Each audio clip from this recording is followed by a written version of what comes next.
So I've been playing mobile games and thinking about America.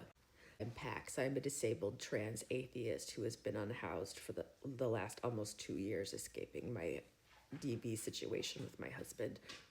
I'm currently in my 23rd living situation since August of 2023. Being unhoused is way different than you think.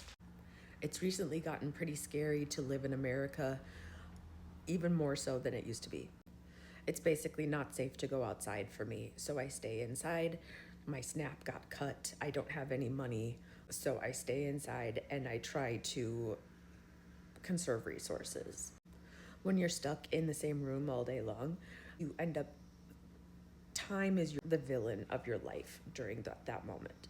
Trying to figure out how to spend your time without spending money is tricky.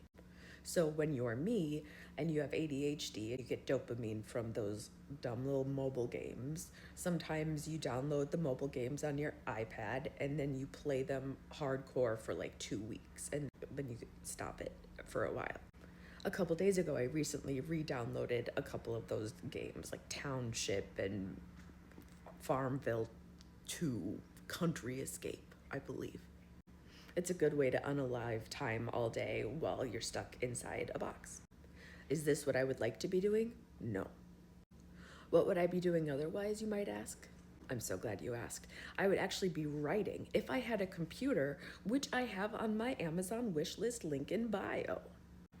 I would be writing and trying to make the world better instead of playing mobile games. But I don't have a computer because when you're unhoused, you lose all your stuff. So I've been playing mobile games.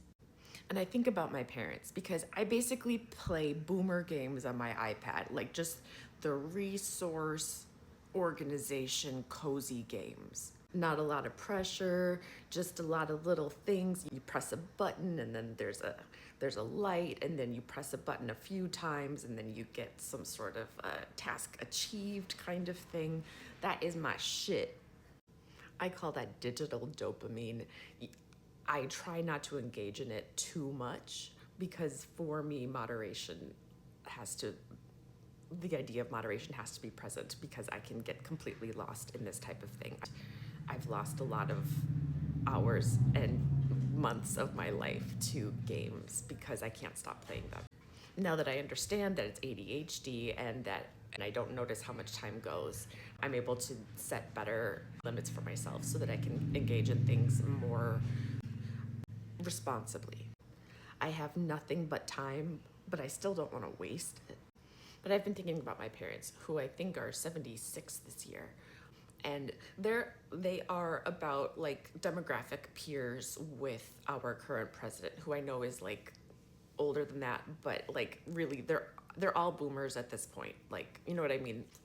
What I want to say, my parents are old and I worry about them. I worry about their vulnerability and susceptibility because of their lack of literacy to what is ultimately marketing via these mobile games that they play incessantly, which I get it. I play them too.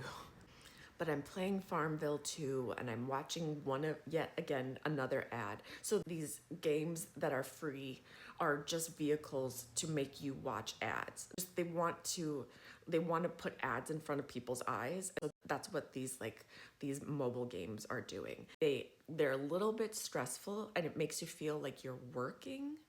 Like it's sort of like that George Costanza thing from Seinfeld. Remember how he tried to look upset. He's like, if you look upset, it makes you look like you're working. If you're a little stressed, it makes you feel like you're working. You're accomplishing something. Look, the pixels on the screen have arranged themselves in this way, therefore I have done something. Which, to be fair, exactly what I'm doing right now is arranging pixels on the screen into a way and feeling like I've done something. So this is a mechanism that is psychologically very understandable why it's easy to confuse one with the other. But I think it's interesting that as consumers, our whole lives, we've been told you can't trust commercials, you don't trust what they say on TV, people that are trying to sell you things, you don't trust those people. But yet we've watched this boomer generation turn into a generation that is so susceptible to marketing. they care less and less about, I don't know, their own safety, or they think that they care about their safety by being concerned about trans. People are telling them the wrong people to be angry at, which is another type of marketing. But ultimately, these people have never really done their own research, and they tell other people to do that. They believe that they do their own research, but they don't, because they are not savvy enough to curate the algorithm of the information that is coming into their lives and their screens. It's not really their fault. They were already adults by the time the internet came out, but they're not smart with it. They get scammed all the time. And that's who we have as the person making decisions for the world. Someone that is susceptible and vulnerable to what is ultimately just marketing. This man, he loves being pitched to. That's just like, give me a good commercial that makes me feel marketed to. He's the one that's throwing away all the rule books. He's using a Sharpie to scribble out all of the Constitution. Come on. These people really feel like there needs to be some sort of a master plan going on so that they can keep being on the team of this guy that they have chosen to get on the bandwagon with. People that love to be part of teams, that see themselves as teams, they are also very vulnerable to misinformation. But like my parents and the president are people that probably would buy mushroom supplements from in-game mobile game ads. They are the ones that are making the decisions for me and my children and my ancestors. They don't give a singular F about what's actually happening, because they don't know what's actually happening because of the misinformation.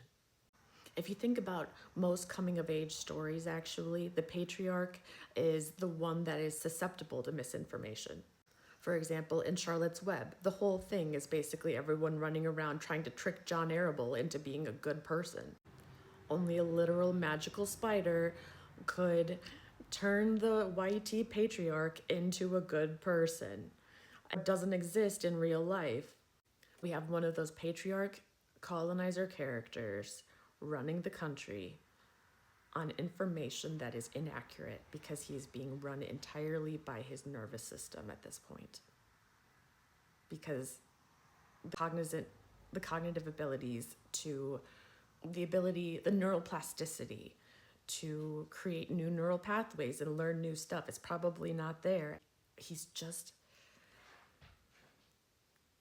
so vulnerable. And now so are we. Anyway, that's what I've been thinking about. How's your week? Please, I'm terrified. If you want to send something my way, I have $0 right now, and I'm trying to save for a passport and for other things, for survival. The world is burning and I have no money or income. Thank you.